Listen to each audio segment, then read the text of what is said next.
అది కాదు, అది ప్రమాణ పూర్తికి నాకు దానికి ఎటువంటి సంబంధం లేదయ్యా.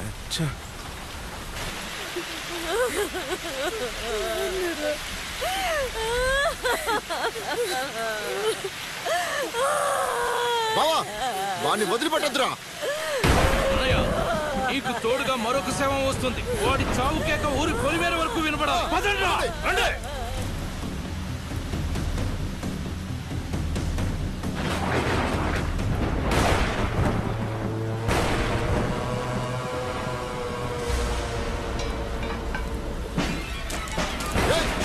వాడు ఇంట్లో ఎక్కడో దాక్కుని ఉంటాడు, వెతకండ్రా. ఎక్కడ్రా వాడు? లోపల దాక్కుని ఉంటాడు, వాడిని లాక్కొని రండ్రా. తలుపులు వెనుక్కొట్టండి. అటువైపు చూడండి. చూడండి అటు. అలాగేనా? ముసలుడా, నా చెల్లి మొగుడి శవాన్ని ఎత్తే లోపు నీ మనవడి తల లేపేస్తాండ్రా.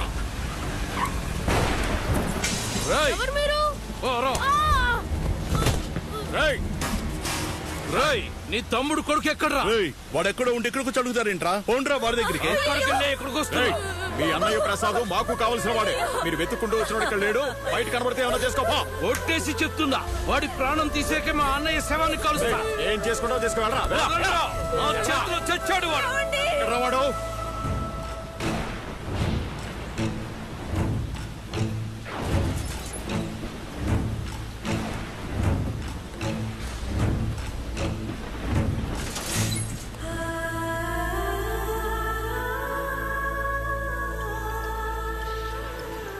రే తమ్ముడు, ప్రసాద్ వాళ్ళ మనుషులు నిన్ను వెతుక్కుంటూ ఇంటికొచ్చి బెదిరించారా.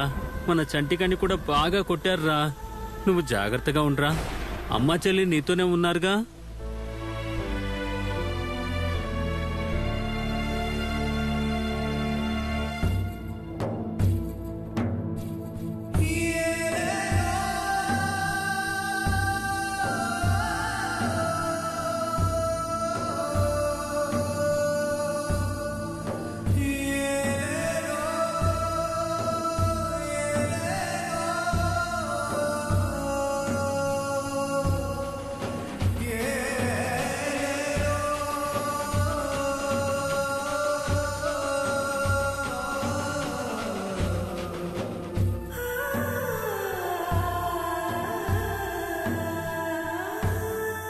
ఏంటి నాన్న, నొప్పిగా ఉందా? తగ్గిపోతుందిలే.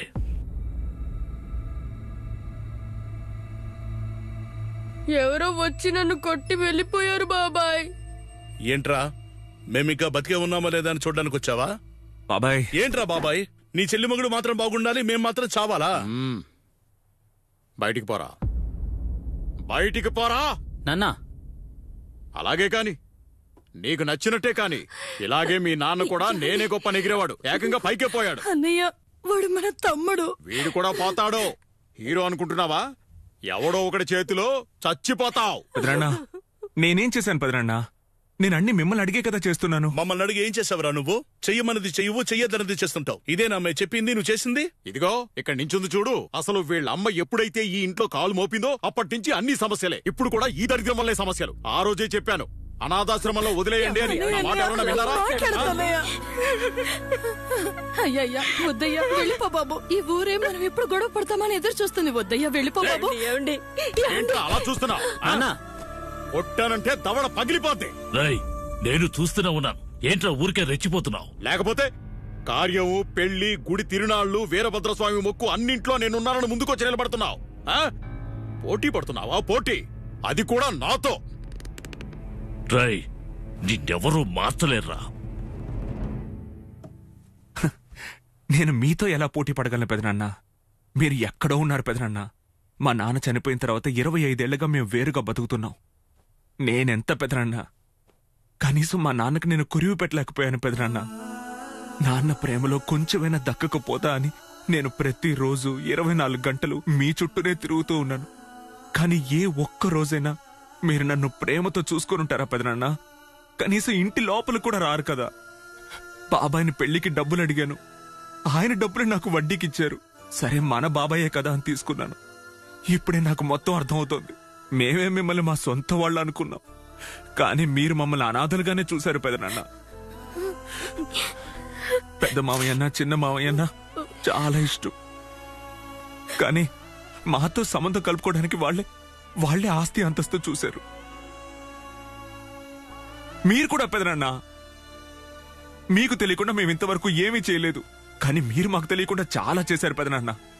తులసి పెళ్లి ఆగిపోవడంతో సహా మీరు ఆ రోజు సరైన ఒక్క మాట చెప్పుంటే ఈ రోజు మాకిలా పారిపోవాల్సిన అవసరం ఉండేది కాదు. మా బాధ మీకు తెలియదు పెదనాన్న. మీకు ఈ వయసులో కూడా నాన్న బతికే ఉన్నారు. కానీ నాకు ఈ వయసు నుంచే నాన్న లేరు పెదనాన్న. దానికి ఎవ్వరూ లేరు పెదనాన్న. నేను చూసుకుంటానని చేయి పట్టుకొని తీసుకొచ్చాను. దాన్ని అలాగే వదిలేయమంటారా చెప్పండి? తులసి కోసం మాత్రమే కాదు, ఇక్కడున్న వాళ్ళు ఎవరి కోసమైనా నేను ఇలాగే నిలబడేవాడిని పెదనాన్న. ఫంక్షన్లకి కలవడానికి మాత్రమేనా మన బంధం? తాతయ్య ఒక్కరు మాత్రమే పెదనాన్న మమ్మల్ని మనవరాలిగా చూస్తున్నారు. తండ్రి లేని పిల్ల ఒక ఆడది ఎలా పెంచిందో అని ఊళ్ళో ఒక్కడు కూడా తప్పుగా మాట్లాడకూడదు అని అన్ని విషయాలు ప్రతిసారి భయపడుతూ చేశాం పెదనాన్న. మాలాంటి తండ్రి లేని పిల్లల్ని చేయి పట్టుకుని పైకి లేపక్కర్లేదు, కానీ కింద పడేసి నవ్వకపోతే చాలు, మేమే ఎలాగోలా కష్టపడి పైకి లేస్తాం పెదనాన్న. మీలాంటి వాడితో పోటీపడి గెలిచి నాకేం ప్రయోజనం పెదనాన్న? మీరు ఎప్పట్లాగే ముందే వెళ్ళండి పెదనాన్న.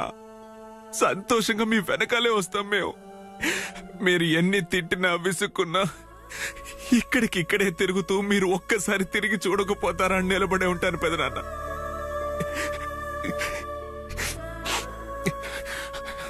నేను మిమ్మల్ని ఏమైనా బాధ పెట్టుంటే ఇప్పుడు క్షమాపణ అడుగుతున్నాను. చంటి, సారీరా.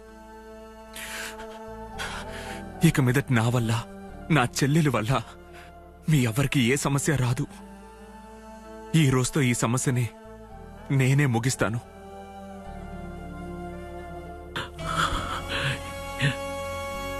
ఏడవకయ్యా, ఎప్పుడు నవ్వుతూ తులుతూ చూసిన నిన్ను ఇలా కన్నీళ్లతో చూడలేకపోతున్నాన్రా. అన్నీ సర్దుకుంటాయి, వెళ్ళిరా. బాబాయ్, నేను కూడా వస్తాను బాబాయ్. బాబాయ్ వెళ్లే చోటు మంచిది కాదురా, నువ్వు ఇక్కడే ఉండాలి నాన్న.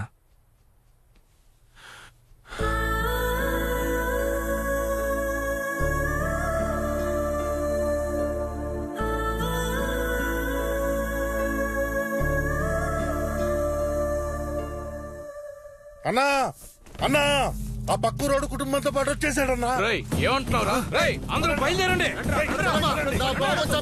తీసుకొస్తాడమ్మా.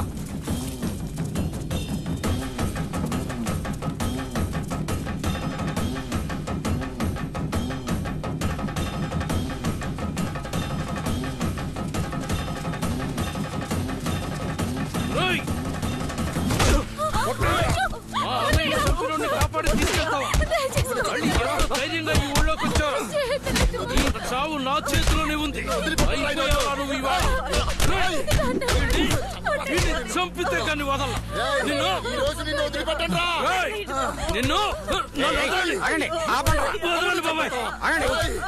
వాళ్ళంతటా వాళ్లే వచ్చి ఊరు కట్టుబాట్లకు లొంగిపోయి ఉన్నారు కదా, వాళ్ళని మాట్లాడనివ్వకుండా మీ పాటికి మీరు కొడుతూనే ఉన్నారు. చెప్పండి అయ్యా.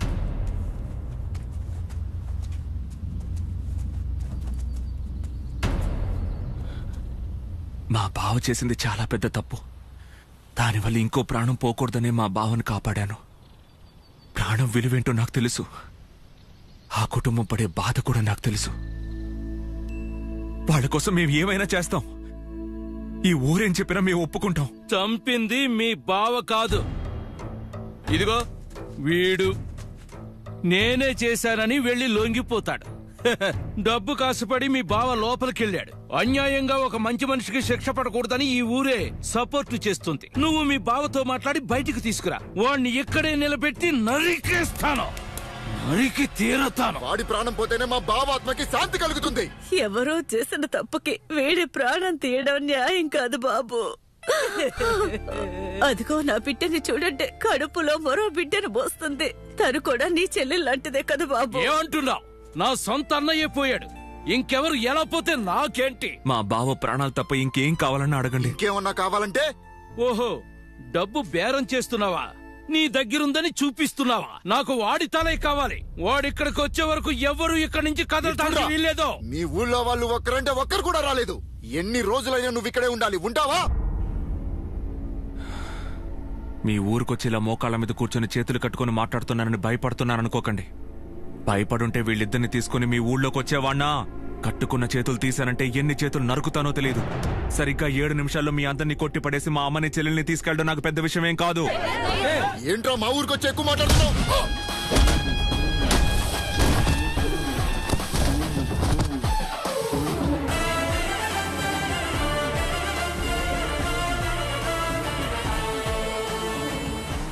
ఆ చావుకి సంబంధించిన వాళ్ళు కొట్టారు, నేను భరించాను.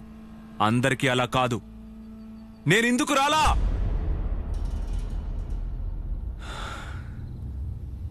చెల్లెలి భర్తని జైలుకు పంపించి తనని పరిస్థితుల్లో చూడడం ఎంత కష్టమో, ఆ కుటుంబాన్ని ఇలా చూడడం అంతకంటే కష్టంగా ఉంది. మా అమ్మని కూడా ఇలాగే ఒకప్పుడు చూశాను. అప్పుడు ఆ బాబు స్థానంలో నేనున్నాను. భర్త చనిపోతే ఒక భార్య పడే కష్టమేంటో నాకు తెలుసు. ఇవన్నీ నేను అనుభవించాను. మా అమ్మ నన్ను రే అని ఎప్పుడూ పిలవలా, బాబు బాబు అనే పిలిచేది. నాకు తెలిసి నిజమైన దేవత మా అమ్మే. నా కుటుంబాన్ని ఇంత జాగ్రత్తగా కాపాడుకుంటూ వచ్చిన కులదైవం. అలాంటి కులదైవాన్ని ఇక్కడికి తీసుకొచ్చి మోకాళ్ళ మీద కూర్చోబెట్టానంటే అది ఊరికి, ఆ కుటుంబానికి మేమిచ్చే మర్యాద. అది దయచేసి అర్థం చేసుకోండి. తప్పుకోండ్రా. ఏంట్రా వీడితో మాట్లాడింది? చెప్తుంటే వినరా? పరువు పోతే హత్య, బాధపడితే హత్య, ప్రతీకారం కోసం హత్య, ఇవేమీ పరిష్కారం కావు.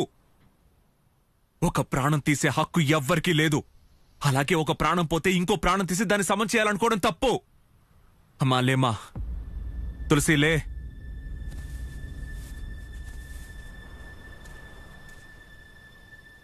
నీ భర్త పోయిన బాధలో ఉన్నప్పుడు నేనిలా అడగడం కరెక్ట్ కాదు. నీకిష్టం ఉంటే నిన్ను, నీ బిడ్డని నాతో తీసుకెళ్తాను. అన్నయ్య, ఇప్పుడే కాకపోయినా 1 సంవత్సరం 2 సంవత్సరాలు అయ్యాకైనా.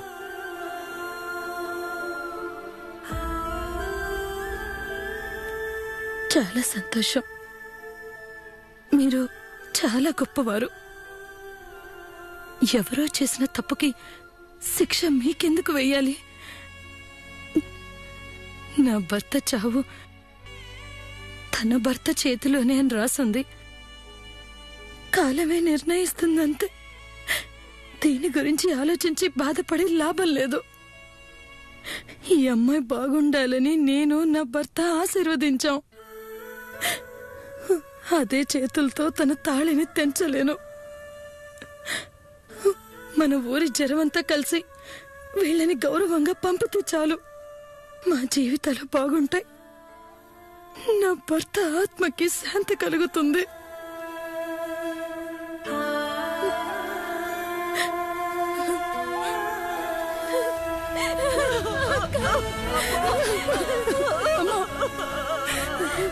లేమ్మా తులసి.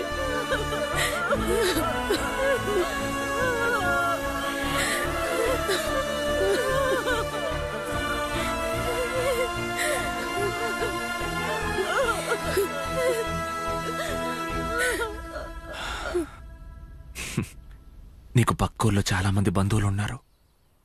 నువ్వు ఎప్పుడైనా రావచ్చు, వెళ్ళొచ్చు. నిన్నప్పుడప్పుడు వచ్చి చూస్తూ ఉంటాను, సరేనా?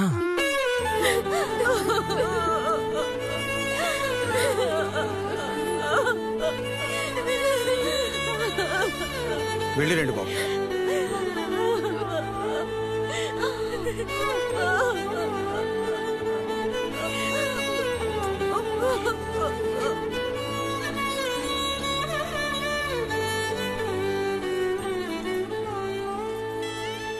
నువ్వు మీ నాన్న కన్నా ఒక మెట్టు గొప్పవాడివేరా.